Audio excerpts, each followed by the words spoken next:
Hey, welcome back to the channel. I really appreciate you joining. There are a lot of people who are upset with me for producing this video right here where I somewhat criticized Erica Kirk's reaction only 16 days after the horrific passing of her husband with this business as usual mentality where she's yucking it up with the boys from TPUSA.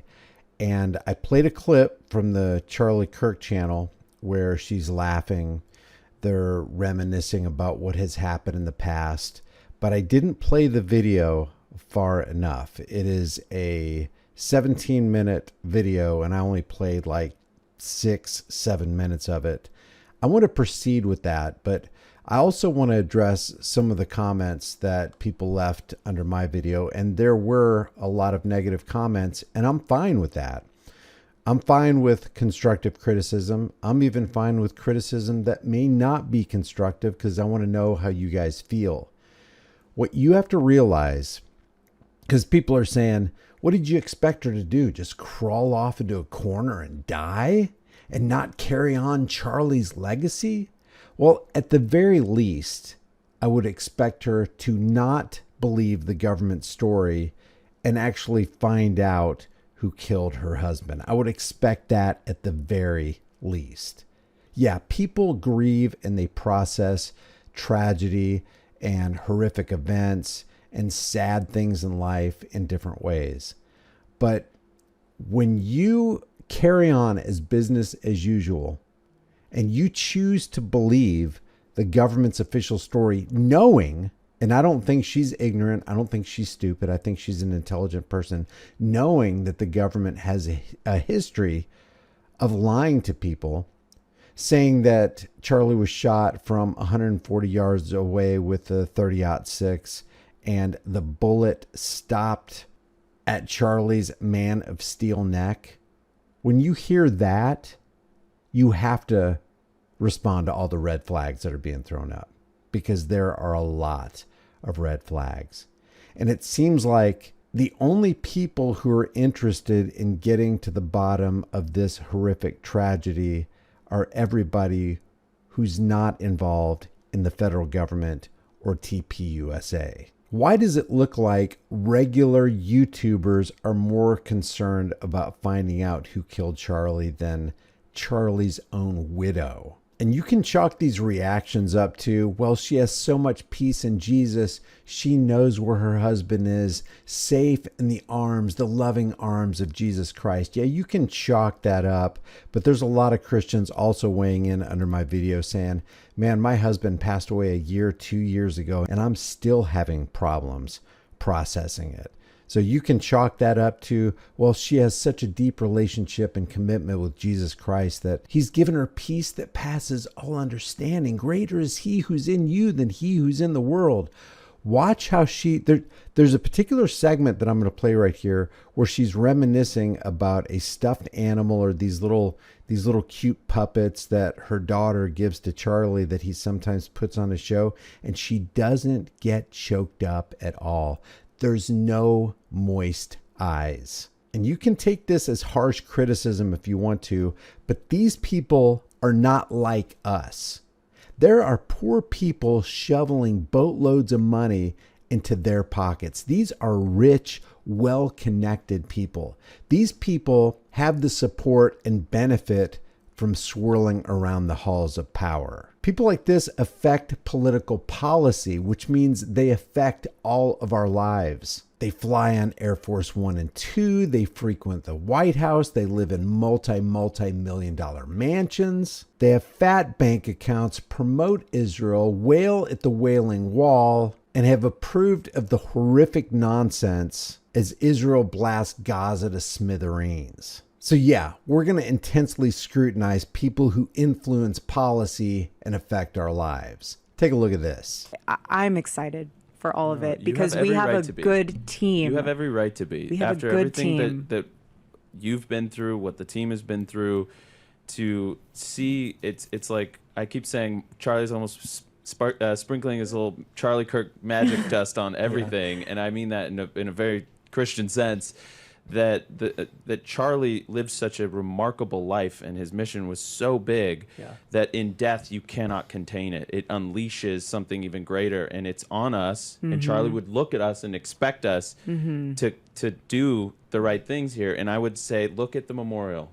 I know. The memorial is the proof point that the team that Charlie put together can do the impossible, and God's blessing was on that. So there were so many prayers, and I know you feel the prayers because I feel them. If I feel them, you must be feeling them like 100x. I feel them, all of them. By the way, this guy is Andrew Colvett. Colvett is the guy who posted on X that the surgeon who worked on Charlie after the assassination said that Charlie has a neck like the man of steel, and even in his death, he saved the lives of people behind him because that bullet stopped right there, and it was found just underneath the skin. Nobody from TPUSA has released the autopsy so that we can all examine it and look at it for ourselves. Nobody has specifically indicated what kind of bullet was found under Charlie's skin. TPUSA isn't interested in releasing the 4K camera footage from behind and to the left of Charlie Kirk, which would answer a whole bunch of questions. And again, nobody from TPUSA is actually interested and finding out who the real killer is. They're just in business as usual mode because that's going to honor Charlie. You know what's going to honor Charlie more than anything? Finding out and getting to the bottom of who really did this. That is, if this was even done the way we all thought it was done. Because there are some people out there who are convinced that Charlie is still alive. And they say that explains why she's taken this so well. But wait, you ain't seen nothing yet. And we will never be silenced. Amen. We will never be silenced. Amen. And that's why continuing his platform in a beautiful, honorable way will reinforce that we will never be silenced. Oh, so we have gotten so many questions about these little toys, the puppets, and what they are. Figurines. We of course know what they are, but why don't you tell the audience what they are? Now watch her eyes, watch her face as she talks about her kids and Charlie's relationship with her kids in this really cute moment. When Charlie would go into the office, he would see our daughter and she would just be playing and she would look at him. She watched the show every day. She couldn't email, but this was her version of emailing. Every day she'd watch the show. And she did it because Daddy would take the item that she gave to him and have it on the show with him. And sometimes he would say, like, this is the item that my daughter gave me. Sometimes he wouldn't, just to see if she was really watching. And so when he would come home, she would be like, Daddy, I saw the puppet on the show today. Daddy, I saw the moose on the show today. Daddy, you brought baby Buff on the show today? Like, so that was their little connection point of, and he loved it too, because it was a little piece of her that he could have with her on the show. But her voice is not cracking. Her eyes aren't moist. Nothing but smiles. How do you recount a story like that and not just break into pieces? Little moments of and I loved it connection. Too because you know, Charlie was known for so many things, and I think people just love seeing that side of him. It humanizes him. Yeah. And he's a father. He's unbelievable husband, but father, and loved his babies, and he wasn't embarrassed by that. He was so proud of it. Yeah, if Gigi made him something, or if she puts a sticker on his shirt or a sticker on his face or gave him a figurine to bring to work, he did it and he loved it. He didn't care what other people thought. Committed. No, You he know? loved. He didn't. I don't think it even occurred to him to think about what somebody else thought never. about that. No. So we talked about kind of some of the things we wanted to just say in this last segment, and you know, I really believe, and you knew this so well, of how much this audience meant to him. And I said this actually in my speech at the memorial, that you in the audience were his firewall, because you gave him so much confidence when he would go in these fancy rooms and with these fancy people and these elites, and they would say, well, this is the way it is, this is the way it is. He knew they were wrong, because of you in the audience. Yeah. And you always would send them freedom@charliekirk.com. And we want to commit to you right here and now on this show. And you're going to be part of this. 100%. That we are going to read all of the emails just as we have always done that you send to freedom@charliekirk.com. It might be rule by committee. It might be sort of, I get to some of them, Mikey gets to some of them, Erica gets But to they some. will be read. But they will be read. Look at those smiles. Look at that. Get to it. Look at that. She is just glowing. She's beaming. We will All get of to them. it. All of them. And you guys were so important to him. And we were talking about this. There are a lot of videos that I've seen, and they want everybody to know that Charlie read every single email. Guys, I get a lot of emails. I get a lot of messages. There's no possible way that I can read a fraction of those. I can't imagine how many emails and messages Charlie Kirk got. It's probably 1,000,000 times more than I've got. There's no possible way for one man to answer all those emails. It is an outright lie. You don't have enough time in the day. Even if you had something set on your phone where you could have them all auto read to you, some emails are short, some are extremely long. There is no frickin' way that I could possibly read all of my emails. I wouldn't be able to do anything else.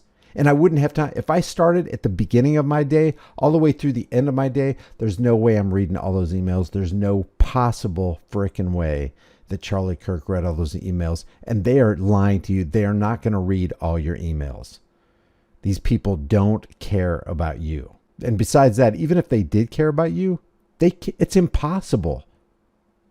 Even if they created an AI generated algorithm where every email that came in, they would get an alert and it would immediately read it to you in 1.5 times speed, not going to happen. Donor meetings and private meetings, even at the White House, when people would be wrong about something, he would double down and he would say to them, no, you don't understand. You are wrong about this. I'm in touch with my audience. I read their emails every day. Yeah, so proud they of it. don't like what you are doing. Fix it. Yeah. And He so was we're going to very do proud that. of We're committed to That's it. right.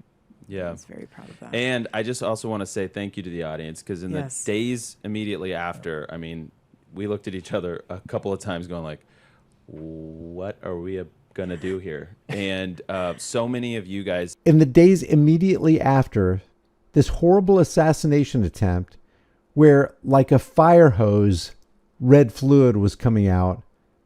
Look at her. Look at her face.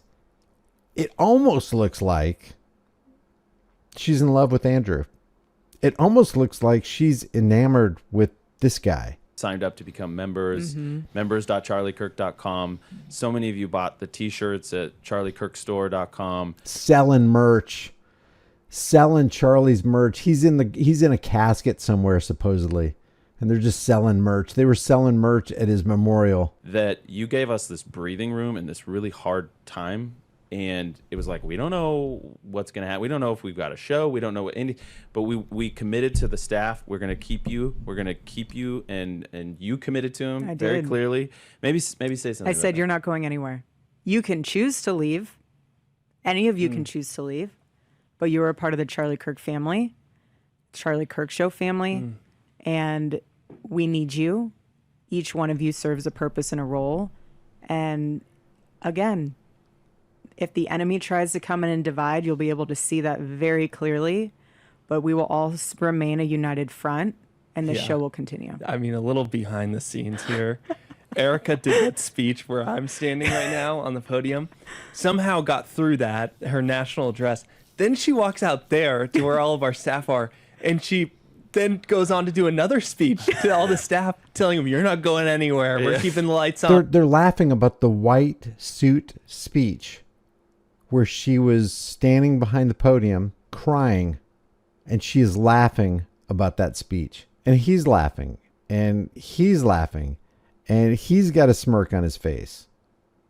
What is going on here? It's bad enough that they psyoped us with the imagery under the white tent at UVU campus. Now they're psyoping us with this emotional disconnect script, it seems, in my opinion. So I got to tell you, none of this sits right with me. It's all off. There's something really, really weird about it. And again, it seems like the only people who are actually interested in getting to the bottom of and solving the crime of who killed Charlie Kirk don't belong to the federal government, TPUSA, and are not Erica Kirk. She continues to promote the government's official story, and she's more happy than I've ever seen anybody in my entire life in the wake of such a tragedy. Leave your thoughts about this for the world and the global thought police in the comment section below. If you haven't done so already, subscribe to the channel, hit the bell notification icon, give it a thumbs up, share it with everybody you know, and I'll see you in the next video.